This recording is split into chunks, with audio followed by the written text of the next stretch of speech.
Am I the asshole for telling my friend I had unexpected plans and had to cancel ours?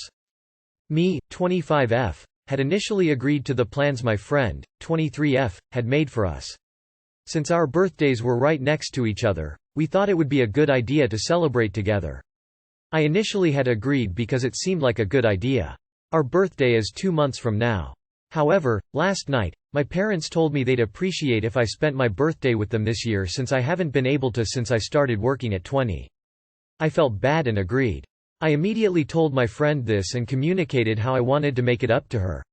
She immediately shut off and acted silent and distant. She said it was okay, but she left me on read when I tried to ask if everything was okay. I don't understand? Would she rather I lied to her? Or tell her last minute?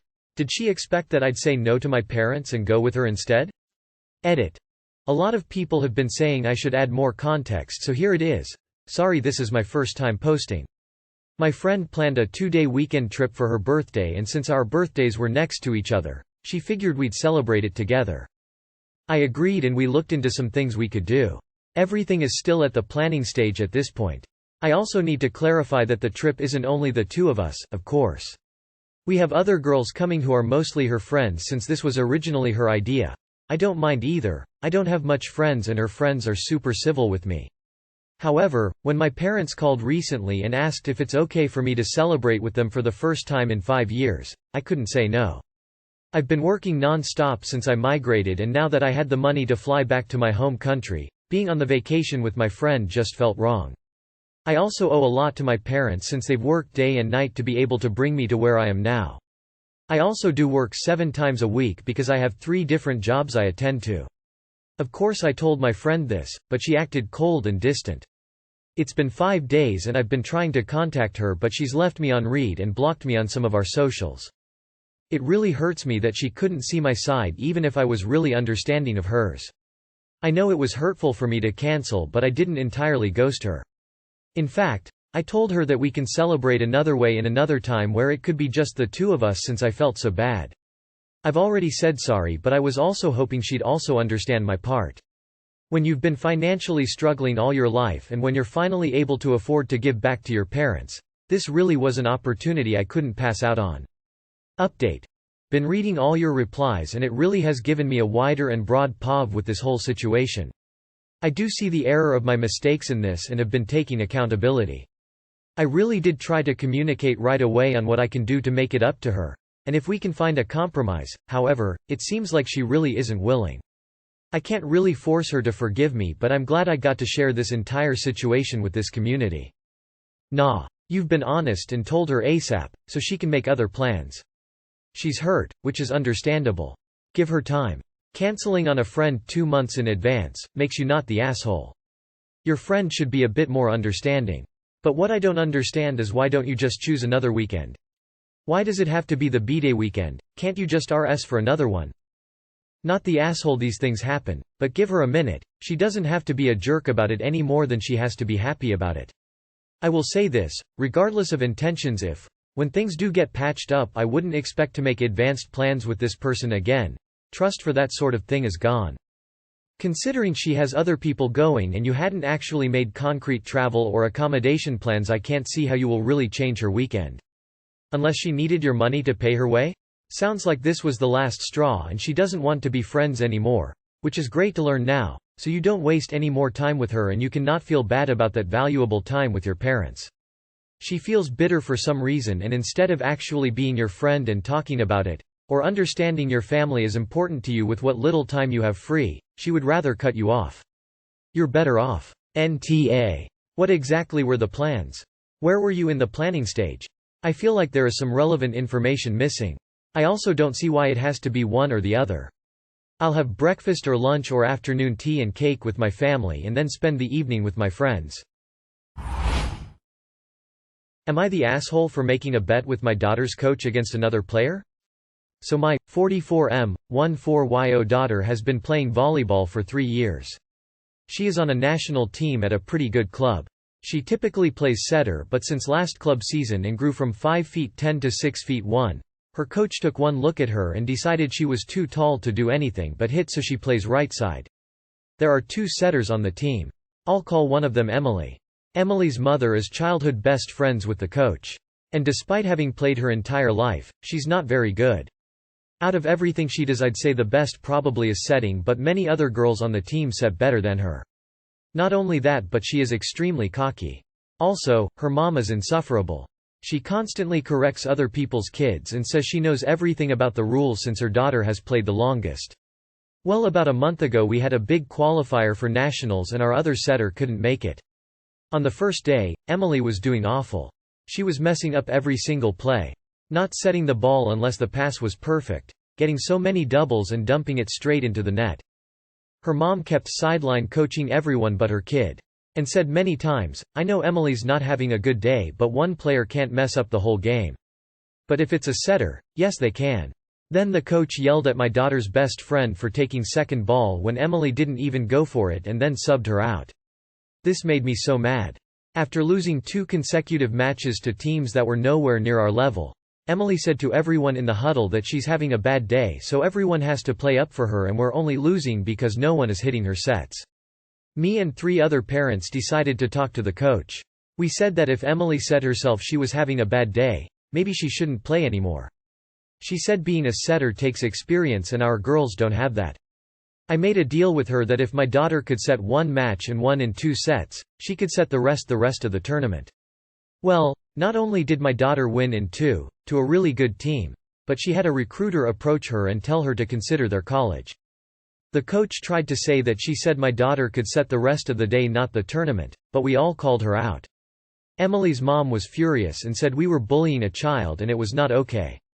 Her daughter still got to play DS, but she was not okay with only getting 3 rotations, so she left on the second day. We ended up going undefeated the second and third day and qualified for nationals. I do feel bad though, because Emily is only a kid. But I just feel that at a national level, this should be more about winning than sparing one kid's feelings. Especially since the other girls are all held to much stricter standards. I feel like we could have been nicer, but on the other hand, I think that was the only way to get the coach to listen to us. So am I the asshole here? Edit. My daughter plays up an age level, this is a 16U team. You and the other parents were doing your best for the team. Emily and her mum decided that Emily was the priority. That's not team play. One player can't mess up the whole game. Yes, they can. There's no I in team, but there is in failure. Not the asshole, the coach was playing favorites and it damn near cost the team the match. Honestly, if it continues, I would see about getting the coach replaced with someone who isn't best buddies with Emily's mother. Not the asshole. Not the asshole. Am I the asshole for telling my wife to mind her own business? My wife, 37F, and I, 38M, moved to a new neighborhood about 3 years ago with our 2 kids, 8 and 6. Our neighbors across the street have 2 kids, 9 and 7, that our kids quickly became friends with. We would hang out with the parents as well, and my wife became close friends with the mom. The dad and I got along fine, but never got as close as my wife and the mother. Unfortunately, about a year ago, the parents separated and the mom filed for divorce. Apparently, the dad had an affair. The mom moved out as the house was owned by the dad before they got married. She took the kids with her. According to my wife, the mom tried to get full custody of the kids, but the dad asked for and was granted partial custody. So he has the kids 3 weekends a month, the rest of the time they stay with their mom. I've only very briefly talked with the dad about the whole thing, as he obviously feels a lot of shame about the affair and we aren't close enough for me to feel I can ask deep questions about it. The kids all still play together when they can. I noticed my wife would make it a point to make sure our kids invited them over to our house. I also noticed that my wife was asking the neighbor kids some pretty odd and honestly rather intrusive questions about their dad. Like if he has friends over at his house when they are there. What he feeds them, what rules he has at home, do they feel safe there, etc. This past weekend the kids were at our house and stayed over for dinner, and my wife asked the kids if they like hanging out with their dad or mom more. I cut in before the kids could answer and changed the subject to watching a movie after dinner. As my wife and I were cleaning up, I asked her what the hell all the questions are about. She said that her friend is still trying to get full custody of their kids, and she asked my wife if she would keep an eye out for anything that she could use to build the case against the dad. I was shocked. I told her that's none of our business and she needs to stay out of it. I told her it seems like her friend is still upset about the affair and is using that anger as justification to try and take the kids away from their father. I told her that neither of us has ever seen a single thing to indicate that this guy is a bad father. Sure, he had an affair and that makes him a bad husband, but that has zero influence on his ability to be a good loving father. I told her what her friend asked to do her was gross and the fact that she's going along with it is something that I strongly disagree with. I told her she needs to mind her own business. She said she's just trying to look out for her friend and she's trying to make sure that the kids end up in a situation that is best for them. I told her that essentially spying on our neighbor is not her responsibility and she's definitely in the wrong for asking the kids the kind of questions she is. She feels she's completely justified, but I do not. Your wife is way out of line. Not the asshole. This seems extremely vindictive and kids should not be exploited like this. Not the asshole, but that makes me feel like your wife would be very vindictive in a divorce. Yeah, cheating is 100% wrong. Her actions are a separate thing though. Not the asshole, and if your wife can't be trusted not to act as a spy, and even influence those kids, and she won't stop interacting with them because of the playdates, then you should at least inform the father. This looks like wife's friend is trying to alienate the kids from the father using the legal system.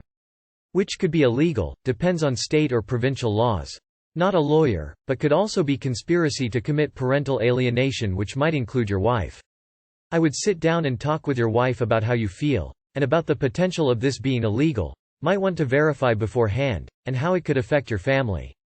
For yourself, if she is willing to go this far for a vindictive friend, what would she be willing to do if you two split up? Definitely a red flag. Am I the asshole for refusing to get in the car with my mom? I'm 28F, 33 weeks pregnant, high risk, and on modified bed rest. I can still do moderate exercise and run errands, but mostly I'm meant to be sitting with my feet up all day so I don't get sick again. My doctor okayed me to continue doing my mile walks, so my mom and I went up to our local park that has a walking path. She drove her car. We got about 1/8 mile from the car and I mentioned thinking of changing the name I'd picked for the baby. It's been a point of consternation between she and I had settled on a name, but in the last couple weeks it began to feel like the wrong name. I've been trying out a few names. She's frustrated by my inability to pick one. Anyway, I mentioned this wanting to change the name and she had a visceral reaction. She growled, threw her hands in the air, yelled a curse, and turned around and started storming off. I didn't realize what she was doing, so I just stood there and watched. I thought she was going to turn and come back. Instead she stormed to the car, got in, and drove away. Even if I had realized what she was doing, I couldn't have caught up with her. I can only waddle these days. I walked back to the parking lot thinking she was coming back and just messing with me, but 5 minutes passed and she was still gone. My leggings don't have pockets, so I didn't have my cell phone with me. I went inside the community center and fortunately there were some ladies setting up for something and I asked if I could borrow a cell phone. I figured my mom wouldn't answer, so I called my grandfather, who lives 10 minutes from the park. He said he'd be right there to get me. About the time my granddad parked, my mom pulled back into the lot. She asked me why I called my grandfather instead of her and I told her that she left me in a park, without a cell phone, so I borrowed someone's and called the only number I had memorized that I knew would pick me up. Mom told my granddad she was sorry we'd bothered him and that she'd take me home. I told her I wasn't getting in the car with her and she was crazy if she thought I was. She asked why and I told her, "You left your 8.5-month high-risk pregnant child in a park without a cell phone on an 85 degrees Fahrenheit day. Over something as stupid as naming a baby that isn't even due for another 7 weeks. She won't even know her own name for months, it literally doesn't even matter yet, but you let it become a whole drama." My granddad drove me home. He gave my mom a stern talking to when we got there. Mom is now walking around acting like she's the victim because I embarrassed her. She said I should have just got in the car with her. She's only offered a half-assed apology, but it was more of a, "sorry you feel the way you do" apology and not a real one. She says I'm overreacting. I'm writing this with the intent of showing her, so I'll accept whatever judgment comes my way. If I overreacted, I want to know it. Edit. She didn't know I didn't have my phone. Am I the asshole? Not the asshole. If your mom flips out this much before the baby is born, think long and hard on if you want to deal with that and more when the baby's coming and after it's come, and decide if you want that in your baby's life. Not the asshole. Your mom seems to care more about her own minor frustrations than your safety. And her unwillingness to accept responsibility is really concerning. Do I understand right that you live together? If you get to a point where you can change that, you should probably consider it. Not the asshole. She embarrassed herself. If this was just a weird one-off, no big deal. But if your mother has ongoing issues with controlling her temper over minor things, then you'll want to think about how to structure the relationship between your daughter and your mother. Talk about overreacting. Your mother takes the prize. Growling, cursing, and ditching you because you brought up baby naming? If after that, she told me sorry you feel that way, I'd ask her if she is sorry. I think she is a raving lunatic who I don't even want near me for the next month or so. You are not the asshole. Not the asshole. You shared your story and there's no way you are ta. None at all. Your mom's ta. Period. I'm sorry that happened to you. Maybe don't discuss names with her anymore? Best of luck to you and your baby.